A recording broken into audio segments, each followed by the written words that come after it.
Good morning, everyone. Welcome to today's closed room exclusive online discussion on tailspend management, hosted by Kissflow Procurement Cloud and organized by MS Events. We're excited to have you all join us on today's discussion. Managing long tail is the most common challenge faced by procurement organizations while trying to segregate spend. Typically, tail spend is not actively managed compared to the other spend categories and will have an impact on the firm's financial performance. The efforts required to manage such high volume, combined with its lack of strategic importance, makes indirect spend a perfect candidate for being deprioritized by procurement organizations. However, the same characteristics that lead tail spend to be considered procurement noise also hint at opportunities to optimize it. Today's interactive discussion will deep dive into how to drive cost optimization opportunities by leveraging technology in managing indirect procurement. We will discuss how the right procurement software combined with holistic digital transformation will empower you. We'll start today with a panel discussion where we have Emirates NBD, Higher College of Technology, Nana Direct, and Isa Saleh Al Ghurq Group, sharing their insights and experiences with the team at Kissflow Procurement Cloud. Before I mute myself and introduce the panelists to you, please let me remind you all of a few pointers. Please keep your systems on mute and your video switched off unless you have a question or would like to highlight some of your own experiences or you're a panelist. You can also always use the chat and questions tab to write down your questions or use the time allocated towards the end of the discussion to ask your questions live. Post the discussion, you will receive a link where you will direct yourself to a survey and an on-demand recording of the discussion along with more details about Kissflow. We also have polls on the same very discussion. Please feel free to use them and select your criteria. Now, I'd like to leave the stage for Mohammed Kafil from Kissflow, Dr. Arafat from Emirates NBD, Mahmood from Higher College of Technology, Vishal from Isa Saleh Al Ghurq Group, and Mohammed Shafan from Nana Direct, and I hope all of you have a lovely discussion. With this, I request all the panelists to switch on their videos and put themselves on unmute and continue with the panel discussion. Thank you. Thanks, Aman, for that. It was a nice intro. And thank you, the fellow panelists, to be here. I'm looking forward to have the conversation with all of you, right? So before we begin the session, let me introduce myself, right? I'm Kafil from Kissflow Procurement Cloud, where I head the product and customer success, right? I have about 12 years of experience in procurement transformation space. And prior to Kissflow, in my earlier stints, I was with KPMG, SAP, and Tesco Retail, the dropship division, right? So that's my background, right? And I'm honored to be joined by my esteemed panelist, like Aman was saying, Mr. Mahmood, the Director of Procurement and Contracts from Higher College of Technology, Shifan, Financial Planning and Analysis Manager for Nana Direct, Dr. Arafat, Vice President, Head of Strategic Sourcing, Emirates, and finally, Mr. Vishal, Group Head of Procurement and Logistics for Isa Saleh Group, right? So I once again welcome all of you to this session today. So before we jump on to the actual discussion, let me just set some context here about what is spent, right? Any money that is spent to produce something by a company is known as a direct spend, right? Any money that is spent to support that production is known as indirect spend, right? So we are here to talk about that indirect spend. And as with any case, there is this 80-20 rule, right? Even in indirect procurement, which means just 20% of the transactions provide 80% of the value, and remaining 80% of the transactions provide only 20% of the value, the tail spend, right? That is known as the tail spend, a topic for today's discussion, right? So I will be walking through a set of questions that I have collected from my extended work group and immediate work groups, right? And we will ask these questions to each of these panelists right? And each of the panelists would have about 2 minutes to answer these questions. Once we receive all of their answers, we will move on to the next question and so on, right? And like Aman was saying, in between, we will have polls, right, to understand the mood and response of the participants, that is you, right, so that we can understand what exactly you think. And that's how we're going to proceed. So without further ado, let me jump into my first question. So, what are the people challenges we are facing in the tailspin management? This is our first question, and I personally think it's an interesting question. What are the people challenges that we are facing in a tailspin management? Why it's an interesting question? Because everyone focuses spend from a technology, process, policy perspective, right? But spend also has a human characteristic to it, right? Because end of the day, people who are going to handle the spend, right? Now, what are the challenges we are going to face from the people perspective? So I would like Mr. Mahmood to take this question first and then followed by the other esteemed participants. So Mahmood, can you do the honors? Can you let us know your opinion about what the people challenges are in tailspin? Good morning, everyone, and thank you, Muhammad, for letting me answer this question in the beginning. Tailspin is a very interesting subject, and it takes lots of interest within procurement profession. So, if I want to answer this question, I would say that analyzing the data of tailspin would be the biggest challenge for any procurement department or any organization. So having the data, tracking the spending, controlling people when they are spending or when they are doing the purchase indirectly without following the contracts or without following the agreements that we have, would be one of the biggest challenges. Also, buying from vendors who are not complying or following our organization or the organization policies and procedures. This is also another challenge that we might have. So I would say that these are the main challenges that I would say. Plus, bringing people back into track, because again, it depends on the organization strategy. Do you want to support, emphasize the tail spending in some areas, or do you want to control it and eliminate it? So for some organization like ours, for example, we are looking to eliminate any tail spending. We want to make all the purchases are done through contracts, through agreements. We don't want to have anything outside that.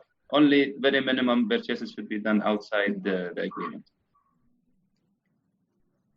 Thanks for that, Mahmood. Nice insights. So you opine that data collection is the biggest challenge, even with the people. I'm going to take this as data, training the people to collect the data is going to be the biggest challenge in tailspin management, right?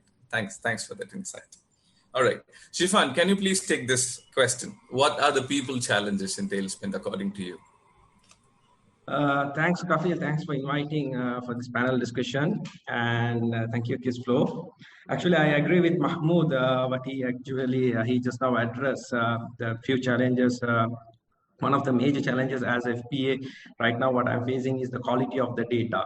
Because as FPA, I always, when I'm building a budget, I need to look into the accuracy, integrity of the data.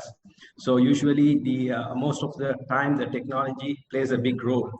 Okay, so collecting the accurate data is a main concern right now, what I have. So yeah, so most of the time, the people, they do not focus on the tailspin. As you know, the Pareto principle, like you just started with the 80-20 principle. So yeah, people has now, since the pandemic started, okay, most of the company, their focus is to for the savings. So saving, how they started is to see where they are actually the tailspin goes for which suppliers. People, most of the challenges right now, they have lots of suppliers which they don't know who are those to whom why we are spending. Those are like Mavic spending. So technology plays a big role. And yes, of course, like to be frank, like when it comes to the KISS flow, we are working very closely with the KISS flow for the reason why, to improve the data integrity and to help for us to strong decisions and to control the spendings. Thank you so much, Sifan. I'm glad you like the product. But more importantly, it's quite an insightful news to me that post-pandemic, the drive and focus to manage tail spend has been increased, which was not the case before the pandemic. That was a new insight. Thank you so much. Thank you. Thank you. All right. So, Dr. Arafat, can you please share us with your opinion on this? Muhammad, just I'm not able to open my camera. I don't know. Is it from you, control, or how is it? It is not from my control. Aman, can you please help Dr. Arafat to help with this camera? Doctor, I think it's from his own system. I can maybe try give. Okay. So, anyways, let's start I'll start this about for me, the biggest challenge is visibility. Without visibility, we have nothing. And the tail spend is really impacted by visibility. So stakeholder is done all their expenses, all their spend without coming to procurement, without even involving procurement, which led to many deviation, by the way. No one talked about policy. No, there is a deviation of policy. Misleading procurement, sometimes you divide the product into 10 LPOs or 20 PRs or 100 PRs. I found out last time that, for example, for my current organization, anything below 100K, it can be done directly by business. Okay? We found out that the business dividing the project into 2,000 and 3,000 dirhams, and we have more than 100 LPOs.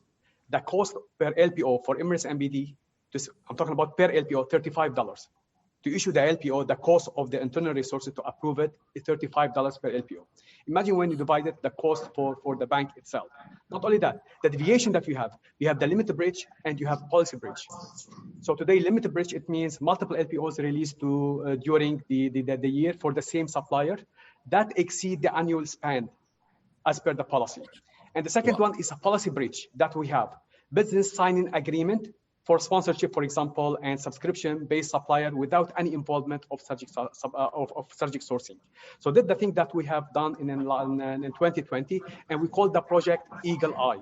Eagle Eye, it means to have visibility on every single dirham spent at Emirates MBD.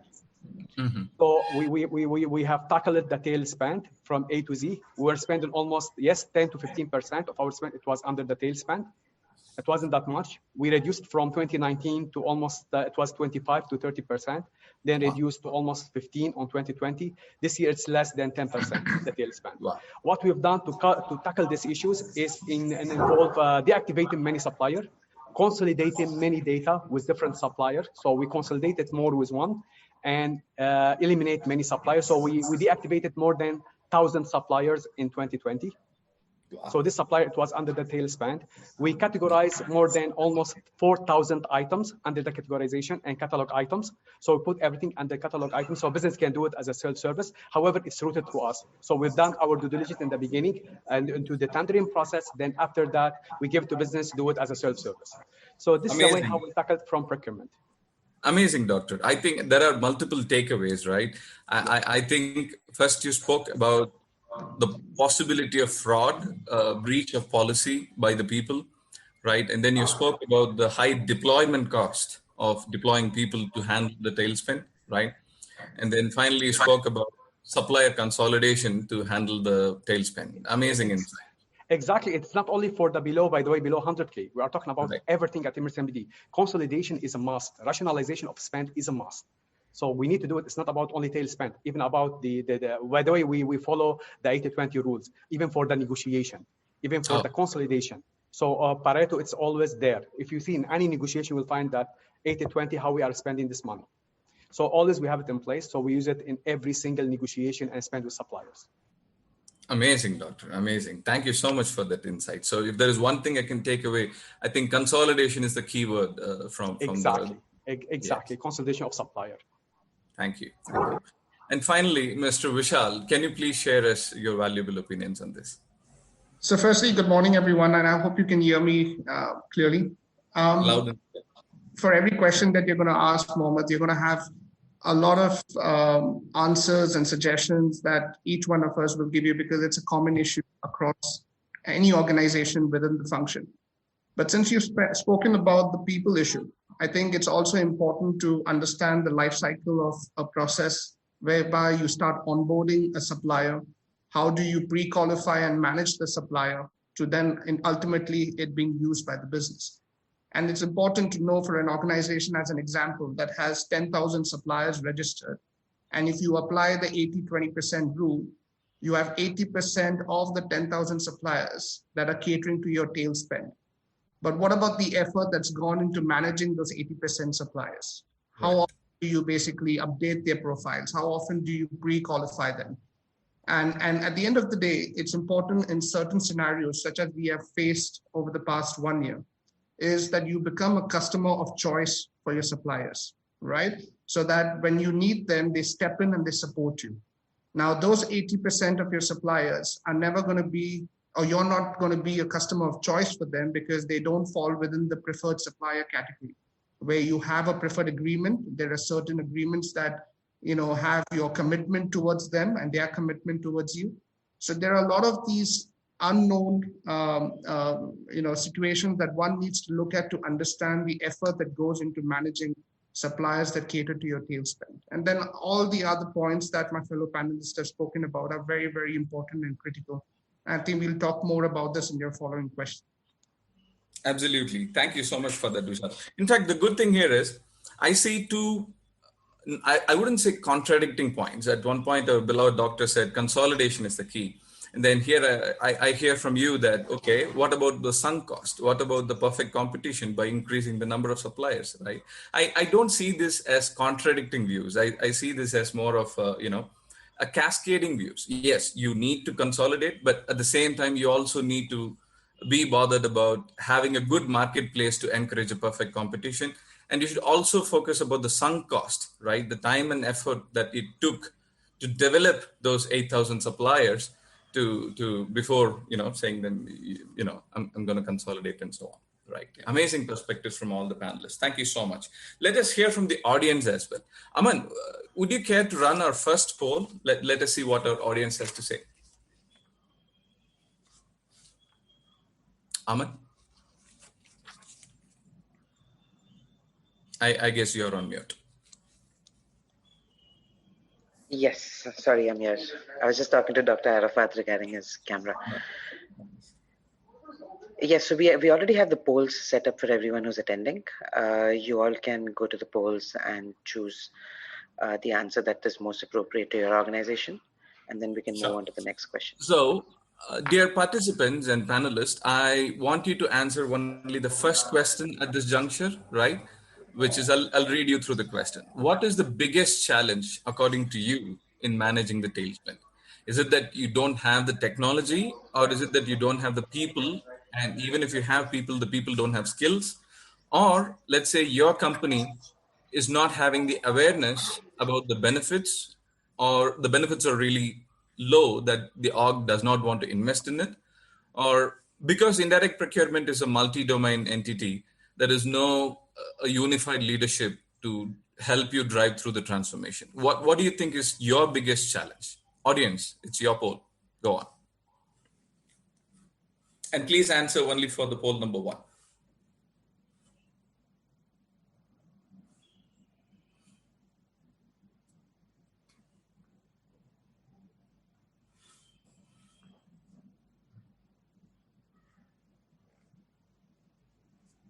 While the others are answering, let me take a question from Corey. Yes, Corey, spend analysis is a part of, the prima facie activity that one should do. I believe that was picked up by Mahmood and followed up by Shifan as well, where they mentioned data analysis. But the question was more from the perspective of everyone knows that we should first know where the spend is happening, right? It's an important point, right? And we should use technology to automate it as well, right? But the question is, what are the people challenges, right? Not the technology or the other stuff, right? Primarily from people, what are the challenges? But yes, I take your input. Data collection is, the very first step in spend management, especially in tail spend management. All right, Aman, have you received the answers? Can we close the poll and move on to the next discussion? Yes, yes, we can. Thank you. Please close the poll. All right. Let's move to our second question. This is actually from my colleague, right? As I told you, I have curated the questions from my extended work group and me as well, right? So do you see any patterns of categories shifting from tailspin to the core spin and vice versa? I think this is a very important question. Thanks for this question from my colleague. Why? Because we see procurement as a non-living entity, as if it doesn't go through an entropy, as if things are gonna stay static, right? We want to understand, in your business experience, have you seen any core spin categories last year move towards the tailspin, and any tailspin categories last year move towards the core spin, and what is the impact of it in your operations, right? So let us begin with Shifan this time. Shifan, can you share us your opinion?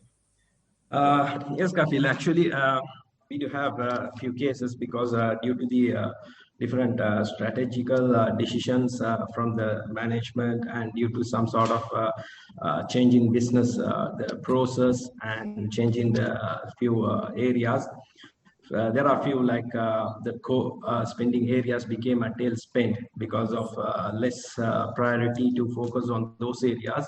Of course, those also we have to, as I think Dr. Arafat mentioned, like pooling the supplies to get the more benefit into cost saving options, and to, because as finance firm we always see the transaction cost. There is a transaction cost whenever we are proceeding. So we do see how these options will avail the company in order to manage. So yes, there are some tail spending areas also became a core spending because certain due to adding new business lines. Okay, so due to changing a new expansion, going for expansion, so geographical and certain areas like it has evolved, like to come up to look into more strategically certain tail spending area, to analyze in more detail to see how we can focus to improve. Because when we go for certain countries like for expansion and all those countries, the certain procurement strategies are different. Okay, so from the finance, when we are deciding certain budgets and all, we need to look into more detail to analyze the data and see and compare with the other geographical areas. So why this became as what, and we have to go for a why analysis and to see to get a clear answer. Then we will figure it out exactly. So of course, certain areas we have saved in terms of considerable numbers, and certain decisions like, for example, the process and all, we have improved a lot to save the cost and all these things. Nice. Thank you for that, Sean. I think there are two important points that you raised here. One is, if a business is going to plan an expansion, a new category or a new market, right, they should consult in an integrated fashion with the procurement as well. Procurement is not going to stay at the tail end anymore, right? Because without planning for the expansion scope and opportunities, right, it is the procurement is going to bear the brunt of it, right? And the second point that I take here is, a category may be a tailspin category in a vertical, but need not be the same in another vertical or in another geography, right? So such flexibility needs to be established and well monitored for. Thank you for that, Shiva. Good insights. Right. Vishal, can you please weigh in your thoughts on this? I think I will take a step back, and it's important to understand what encourages this kind of a behavior within an organization. And I think Dr. Arafat made it very clear when he spoke about it, saying there are certain policies that exist in an organization that gives an end user or a business team the flexibility to go and procure services and goods based on their discretion. Now, I'm not saying they always do it with the wrong intent. Sometimes there are business urgencies that have to be met.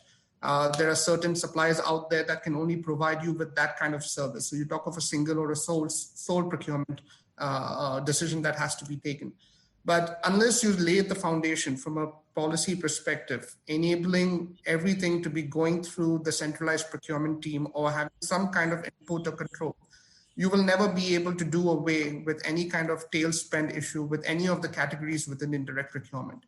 But coming back to the question, I think the main areas of concerns that I have experienced in my past and in my current role is mainly to do with administration services within the organization, IT services, again, a big spend area, but a lot of business urgencies that force them to basically go and procure items from various vendors for the same item over the 1 month or over the next 3 months. So there are various challenges that first any organization needs to understand that needs to be cleared and addressed before we can actually start addressing the tail spend issue, because you don't want this to be recurring. You want this to be resolved, and then it needs to fall in line with what the organization needs to do from a preferred supplier utilization perspective.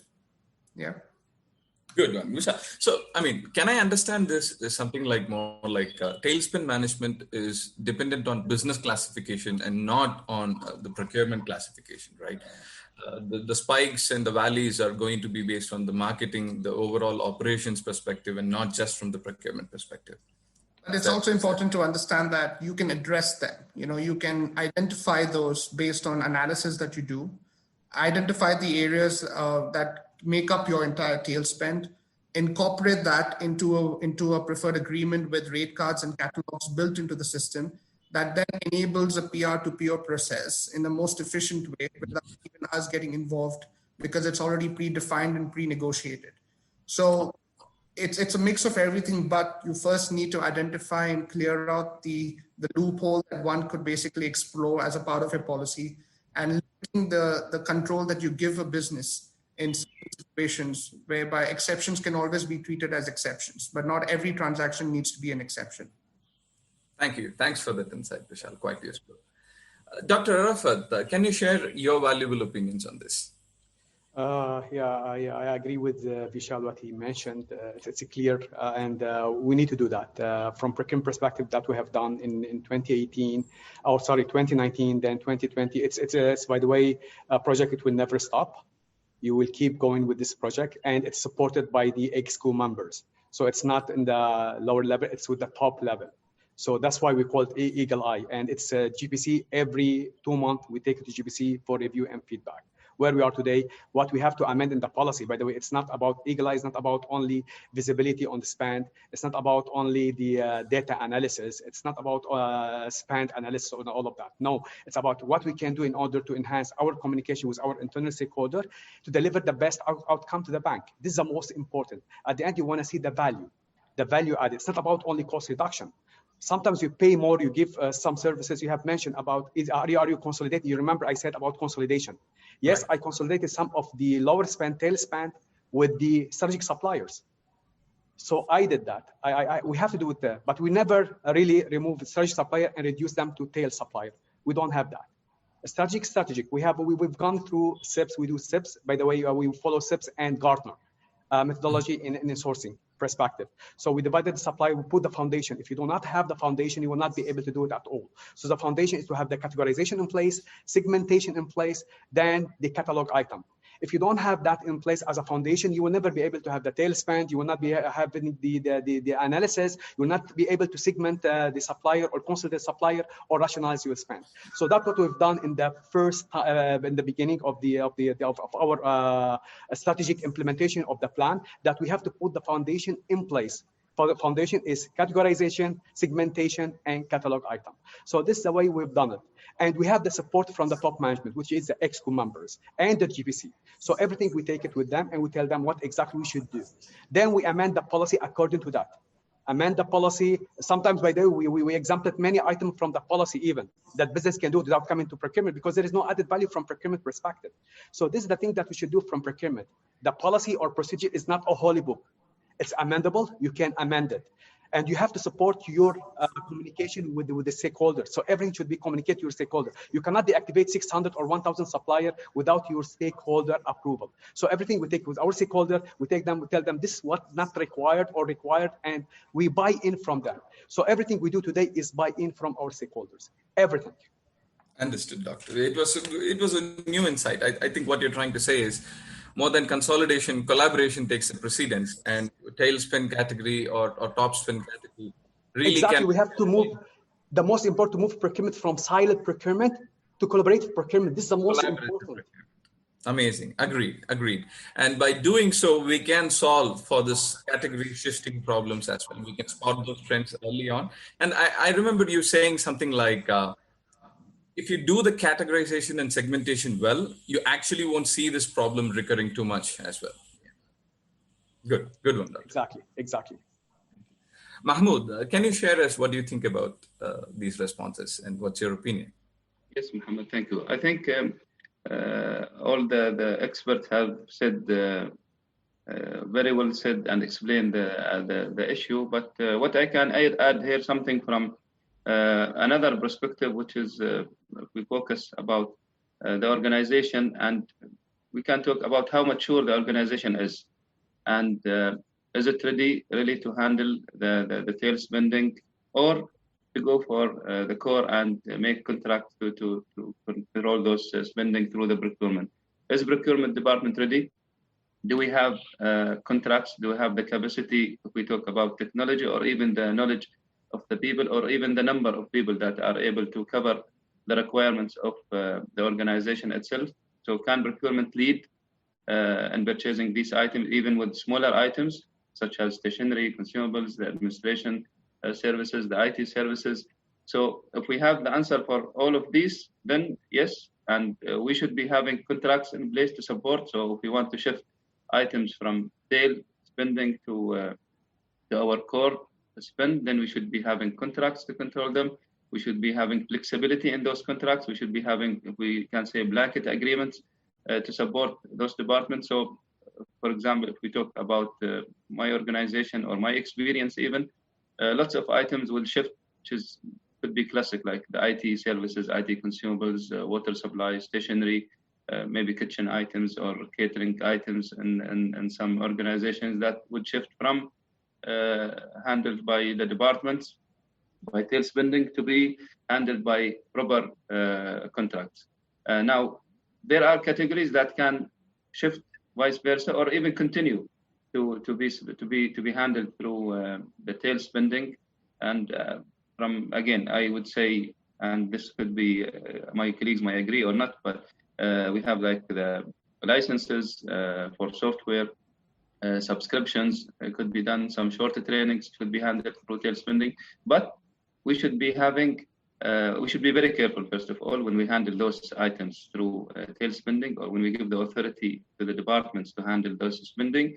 We should be having a clear policy, clear procedures to handle them. We should be having clear database and how we track those purchases. And as one of my colleagues mentioned here, we should have, I think it was Vishal, that we should have a strong database, vendors database to support them. So we should know which vendor they should tackle, which vendor they should go to buy these items from, even if they don't follow contract. But still, we should be providing a big list of vendors that are, as much as we can, pre-qualified to be able to handle those items. Then again, as I said, controlling the spending by having a proper system to record these purchases, to record when and where and what they are buying by the categories that they have done. In our organization, we have clear policy which items could be bought by the core contracts and which items could be handled by the petty cash or tail spending, if we can call it here. So that yeah. Sorry, I think you brought an important point. You're saying the category shift needs to be handled even before it occurs, right? You say the contract should be flexible enough to handle the spikes of demand or the valleys of demand, right? Yes. I think what you're trying to say is, are you trying to say we can solve this by efficient tiered pricing alone, or do you not see any other problems other than, let's say we have a supplier pool, we have an efficient contract and a proper tier pricing. Is that alone enough to handle this category shifts? Of course not. I think there are other elements, but I just wanted to tackle one angle of this issue. But of course, we having proper system, proper ARB system or e-procurement system will make things easier for us and also for end users. It will make it more controllable, let's say, for both sides, for the management, and easier to be handled or to be used by the end users themselves. So having the contracts in place, having flexible contracts to provide the requirements whenever are needed, this will play a big role in shifting. So if we have these elements, yes, I think we can convince the end users, or we can convince the other departments or stakeholders to shift to use our core contracts. Otherwise, we have no option other than just keep using Tailspin. Nice. Yeah. Thank you so much, Mahmoud. Such an insightful answer. So let us move on to our next question, right? So now that you spoke about contracts and ERPs and systems, I think this question makes more sense now. How do you think the advancements in technology is going to help us handle the Tailspin in future? Like, we already have many systems like ERPs and contracts, right? But what are your opinions about the latest technology, right? And how do you think these technologies can help us navigate the Tailspin management in the future? So, Shifan, would you like to take that question first?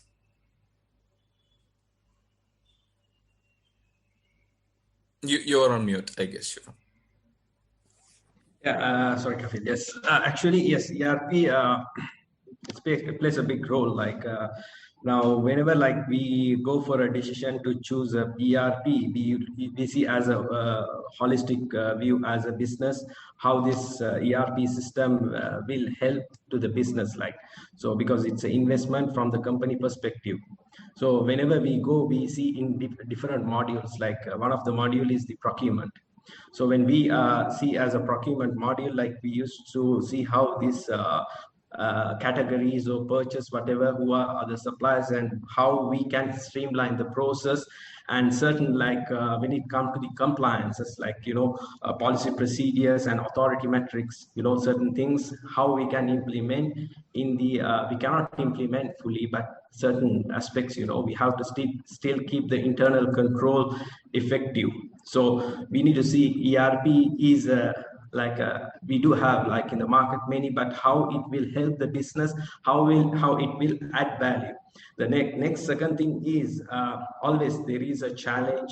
What I have seen is the numbers when it comes to the finance and to the procurement. Always there is a challenge between the numbers, because we need to see how we can match up the numbers, because sometimes the procurement, but they have, maybe we do have different two types of system using in a company. So finance is in one module and procurement is, so when they see in terms of the data, like two different system always will face certain challenges. So that's what we always look into the ERP system, solve certain issues, and it will reduce the data integrity issue, and to make sure that each process owners, whoever in that particular processes, meeting their objectives, and to make sure end of the day to improve the catalog purchases. Okay, but sorry, whatever the areas. So yes, of course, the ERP is very important in terms of many perspective. Okay, especially to control the spendings and to have a better approval process, and to make sure the data quality to improve. Yeah.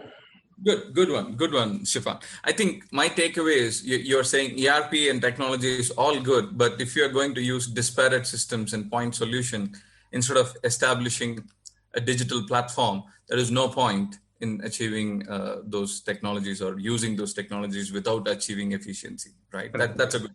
Thank you. Vishal, can you weigh in with your thoughts on this?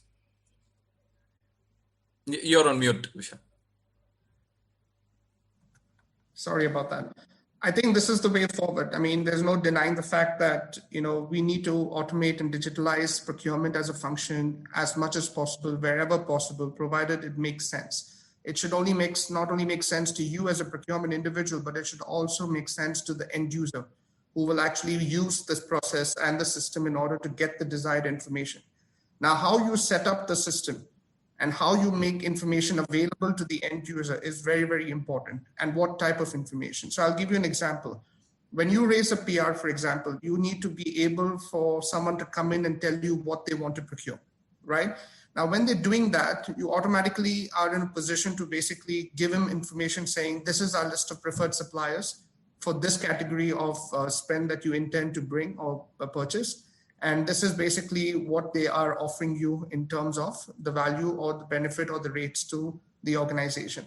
Now, this information, when we tried and tested this previously, was very helpful because firstly, it educated the end user on who our suppliers are, what kind of rates they are offering, how much have we bought from them in the past, who has bought, what was the last purchase price. And that basically enabled them to basically start thinking in that direction rather than going wandering around trying to find multiple other suppliers. And if they didn't want to use those preferred suppliers, they had to, in a way, justify why they feel they need to go with the third party or with an external supplier of their choice. So when you bring those controls within a system or an infrastructure that we're planning to build from a technology standpoint, it automatically brings the governance that you desire as a part of the process. And this is just one example that I'm talking about. There are a lot more things with the solutions that are available in the market. There's a lot more that one can do from an end-to-end process. Sorry, go ahead. I have a question, a personal question, right? Because you told that you were quite successful in educating the end users, right? I see this quite transformational because you are passing the ownership of procurement from the procurement department to the end users directly, right?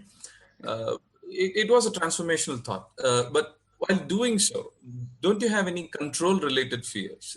Don't you? No. Okay.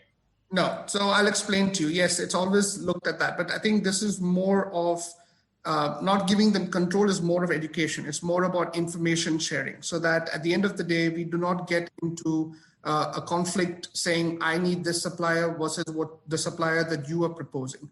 So you show them the benefits of that. You share information. The more information you share, the more knowledgeable they get about why you intend to work with a certain supplier, the less conflict you get into in the later part of the process when you're basically actually going through a sourcing event.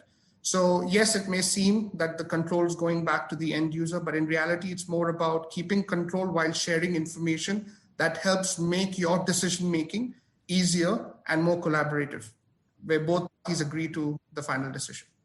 Awesome, Vishal. Fantastic insight. I think this touched upon the doctor's insights about collaboration as well. I think you went one step further and you also not just collaborated, you outsourced certain decisions to the wider audience, not just amongst the procurement team. A fantastic lesson for all of us. Thank you, Vishal, for that. Right. So, Dr. Arafat, would you like to share us your opinions on this, please? So technology, we require technology.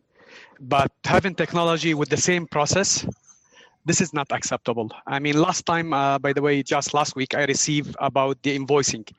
So we have the RPO, they developed some processes, digital process related to invoicing. However, they kept the same process, 22 days. No changes. So what robotics, what digitizing we are doing? This is not the way we digitize. Digitize, it means reducing the way you do it, reduce the way process, changing the process, not keeping the same process. Just by the first glance, I reduced it by 12 days. And I sent an email, this is not acceptable. Automation, it doesn't mean having the same process. It means enhancing our process. It means reducing our turnaround time and ensuring control in place. So this is the first thing that we need to do is not keeping the same processes and policies in place. As I mentioned earlier, it's not a holy book, it's amendable, so we need to amend it. All the time we have to look how we can do business properly.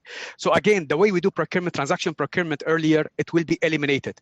And if it will be eliminated, we will be eliminated if we keep the same way. So we have to change the way we communicate, the same way we collaborate with our stakeholder. And I agree 100% with Vishal. I believe in many events of SIPs, I have mentioned clearly about collaboration, speaking the language of our stakeholder, buy and trust from our stakeholder, align strategy with our stakeholder. This is a must. You cannot do it in isolation. That's why I said you cannot be a silent procurement. You cannot do anything in isolation. You have to work properly with your stakeholder, and you should be an advisor to them, not procurement, the driving just tendering process. Anyone can do it. By the way, I can bring office boy today or office helper and can do it within a day. I'll tell him do 1 to 10 and he will not do it. It's very simple. It's a very simple process, but how to coordinate, how to communicate, how to do your market research, benchmark, all of that. This is the most important required. And today, everything can be digitized. We have talked about preferred supplier list, catalog items, all of that. It can be all done, except for maybe some consulting services, but everything can be done through the system. So a procurement should act differently today. instead of being transaction procurement, should be strategic procurement, advising their stakeholder and look at how they deliver the process faster, including control, faster with the added value from the quality perspective and financial perspective. Amazing, amazing, doctor. I think my takeaway is, I mean, it's an important takeaway being a product manager is technology alone doesn't help, right? It only, I mean, if the end result is going to be the same turnaround days, same cycle times, there is no point in investing in technology. And you also mentioned another important point that procurement should be an advisor, not just a performer. You should enable the others to do their job, right? Not just focus on doing it on your own. And I would like to give one example. Fit out. Do you believe fit out is done by business directly, not by procurement? Can you say that? Process. Fit out. Fit out. Okay. Yes, for branches, everything. We've done a catalog. We wrote at the rate card. We put a rate card in place, and business can do now the RFQ by themselves and go with this supplier, the PSL supplier list that we have selected. They don't need to come to procurement. Amazing. If it's within the rate cards, they can do it themselves. It's above, then we have to go to GPC. Forgive me, doctor. Forgive me for asking this. The same question to Vishal. Do you really not worry about controls? No, we have control, by the way. We have control everything. We have a control in place. But again, limited control. You have to calculate the risk. There is bad risk and high risk. You have to calculate between them. You cannot go for high risk. It's not high risk, you can accept it. Bad risk is not acceptable. So it's not a bad risk at all. Awesome. So and if I could just add to that, Kafil, since you've asked that question again, it's very important to know that these rate cards that Dr. Arafat has referred to, or catalogs, are predefined and pre-negotiated by procurement, right? So the suppliers have been pre-qualified, have gone through the process of evaluation, have been negotiated with their rate cards, and that's when we put it into a catalog, enabling a faster and a quicker process for the businesses to comply with. So we give them what we want, what we think is right for the organization in consultation with them, but we also give them the flexibility of running the RFQ in an efficient way so that, we always don't get into a conflict saying you're delaying the process. And that is exactly the solution that today a lot of our business stakeholders are looking for. So we maintain the control of ensuring the rates are negotiated by procurement in the right spirit of the relationship, but we just try and help them make the process more efficient at the back end, to meet their business requirements. Thanks for that clarification, Vishal. So what you're trying to say is not just the catalogs, but even RFQs can be run in a well-controlled or a limited controlled manner, right? No, it's full controlled. It's fully controlled. Since we have done all the background, we've done everything. Mm-hmm. So instead of having 75 days or 70 days for the tendering process, including the contract sign off, we've done it within 15 days. So we have master agreement signed with the supplier. We have a rate card with the supplier. We have everything in place. And we've done everything in the background. We've done the pre-qualification. So, but however, we shortened the period. Instead of 75 days, we shortened to 1 week or 2 weeks maximum. And business doing it themselves without coming to procurement. Awesome. So you both have been quite successful in decision outsourcing without losing the control. Amazing lesson for me and the fellow panelists and the participants here. Thank you so much for that, Dr. and Vishal. So let's hear from Mahmoud. Mahmoud, what are your thoughts on these? I'd like to hear from you. Thank you, Mohammed, again. They have given, especially Dr. Arafat has given lots of insight on this, especially the talk about the contracts, the master agreement or blanket agreement. I think, yes, having those in place and putting them within the system. So if you have a digital system or an e-procurement system, and then you put your agreements within the system, it will be very easy to shift the responsibility to the customer or to the end user, internal stakeholder, to handle their own requirements. And I think this is the thing that we especially in government, and I'm sure also in the private, there is always debate that we are having everything centralized within the main procurement, and we don't give authority to the departments to purchase even smaller items. So, for example, with us, we give them authority to buy items up to 10,000, not more than that.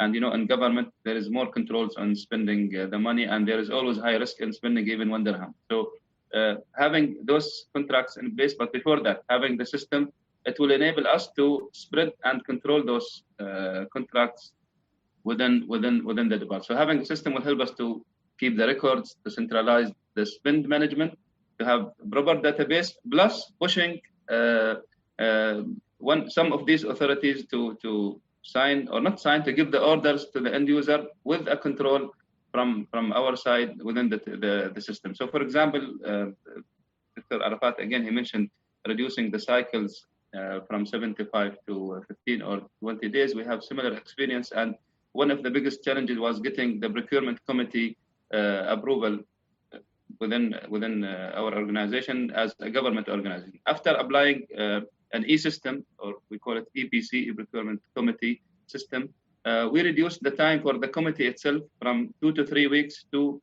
2 days. So now we are getting the approvals from the committee within 2 days. So even the end users who used to send their requirements or requests to be approved by the committee, and it takes 3 weeks, and then if they are referred back to them to correct it and come back again, with the system, it takes maximum of 2 days, and everyone can track the request from the initiation until it finishes in front of them. So this is one of the beauty of the systems for the end users, before it's beauty for us as procurement professions. So awesome. The system, it will give transparency, it will accelerate the process, it will give you more control. Plus, the thing that the dream of the finance department and the organization, especially in the private sector, saving or efficient spending. So you will have bigger opportunities for saving once you see everything in front of you on the dashboard. The buyer can see the history of the purchases from that item. Even the end user, they might think that they are having the best item, the best price once they go and get it from certain vendors. But once they see all the data in front of them, they see the history of buying them, they see the agreements that we have and the prices just lying in front of them in the system. This will help them to transform their thinking about the procurement. I had a meeting with one of our professors, stakeholders last week, and I told her, why do you try to go and avoid procurement process and try to get approval to go directly? He said, your process takes forever. And this is before we introduce our system. So this is their thinking. They says, whenever we put a request, it takes forever with you. It doesn't finish because you have lots of requirements, policies, procedures. But we are academics. We want to get things done. We have students. So then I explained to her the new system. She tried it. And believe it or not, now we are having more of their interest to come and use our system. Happy to if you allow me to add to that, Mahmoud, so we had this challenge. By the way, we tackled this challenge by doing a workshop. So we've done in 2019 more than 40 workshops for all our stakeholders. We meet our stakeholder on monthly basis. So every month we meet the head of unit, and they bring their team members, and we discuss if there is any amendment to policy, to processes that they will not introduce it, and if there is any challenge with the procurement. So we tackled ahead of time. So being proactive, this is the most important than being reactive to the problem. So we tackled we don't have, by the way, we had almost zero complaint in the last 2 years. Zero complaint for our stakeholders that procurement take really ages. We receive a complaint. Great to hear that, Doctor. Sorry to cut you short. Yes, yeah. Now that we are at the end of the hour, I really thank you for all your valuable insights. So before we begin the session, thank you participants and thank you panelists for being here. I really enjoyed hosting you. Let us launch our last poll question to see how the audience are feeling about the whole session. So Aman, can you please launch the poll? Doing it right away. Thank you. So, dear participants, and of course, the fellow panelists, I first of all, thank you for being here, listening to all our opinions here. So I want to know if you would be interested in implementing an e-procurement solution, if you think that's going to help your business, and if it's going to, fit your needs and ROI expectations, right? So it's a simple answer, yes or no. The poll is here. And if you say yes, we would like to get in touch with you and speak to all of you personally, right?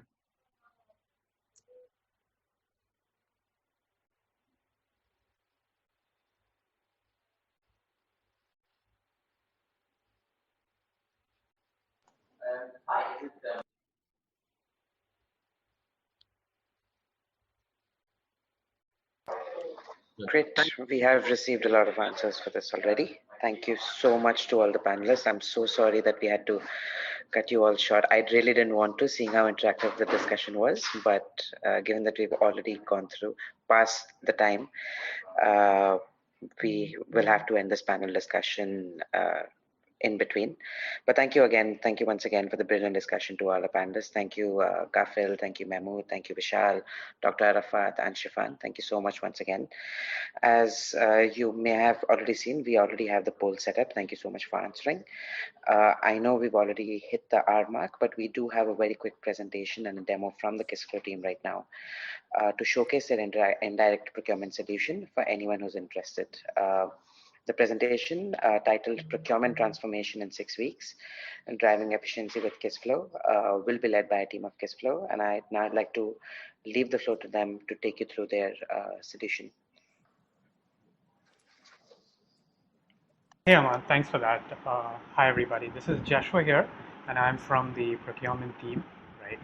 And actually, it's been a wonderful session here. I've been enjoying what the panelists have been talking. A lot of interesting thoughts have come through. I am happy to see that KISFLO as a tool in the digital procurement space is also in the same direction, right? So I'm going to keep this super short because we have almost finished up our time here, right? Now, I'll talk a little bit about KISFLO and then we can wrap it up here. I'm going to skip some of these slides that I thought we could cover. This is kind of an overview, or I should say actually a summary of almost all that we have discussed in today's call, right? Some of the challenges from where Kafil started to what Dr. and Vishal was talking about, and Mahmood and Shifan also, covered some of these aspects. So this is a wonderful discussion that, kind of covered almost everything that we could think of and a lot more that we haven't really come through from our perspective as well. Right? Now, a little idea into what KISFLO is all about. So we have some of these top high-level modules that we actually offer to our prospects and clients today. So not just a procure-to-pay tool and strategic sourcing, we have a contracts management tool, an inventory and sourcing tool, and of course, the spend analytics that runs on top of all of our modules in place today, right? Now, it's a very interesting tool that has and does give the foundation for the end users to be able to do the procurement on their own with a little bit of buyer guidance, a procurement team to help and review, and of course, depending on how the policies shape out and how the organization or business wants to take this. The procurement cloud is a super flexible tool from KISFLO that you can actually modify and configure to how you want to suit your needs, right? So these are some of our big brands and logos that we have acquired. Some are from the Middle East region, like Nana, ADQ. We have an entrepreneurship cell from Saudi Aramco, and a lot more interesting here. We are happy to get in touch with you guys and probably discuss this a little bit more in detail, right? Now I'll jump into the product itself, probably another minute or so, and then we can wind up today's call. So this is the login page for KISFLO, right? And we have set up all the access permissions for all the users within KISFLO. So for example, as a user, whether you're an admin, whether you have access to some of these processes or not, right? And for example, within a request, do you have the ability to not just raise a request, but also the ability to run reports? Now, a lot of interesting things that did come up where you can, actually, as a procurement person, would probably have access to all of these, but from a business side, from an end user, what you have access to and what you don't, you would completely be able to set up, right? And from a purchase requisition, this is a pretty straightforward requisitioning tool, right? But it's also intuitive enough. You can access this from any device that you might be, right? And for all of your end users who want to, let's say, raise a request on what they want to purchase, they have all the information. What's the existing negotiated price? Who's the supplier who's going with this particular item? And the interesting thing about KISFLO's catalogs is it does have a many-to-many relationship with some of the category-based limitations that you want to set up. So you can say the hundreds of suppliers that you have, what they have to supply, and who gets access to these catalogs. So you can have geo-specific catalogs, department or category-specific catalogs that show up to the appropriate audience who is purchasing these items, right?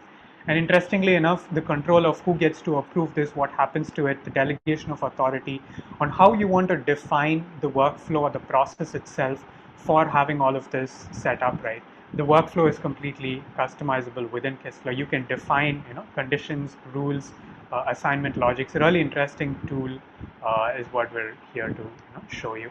Of course, after the request is done, you have an order process in place. The orders can be transmitted in all sorts of different ways through a simple email PDF, through e-transformation, e-transmission, sorry, and through API, EDI communication, whatever the supplier is comfortable in working with, we support all those different transmission methods.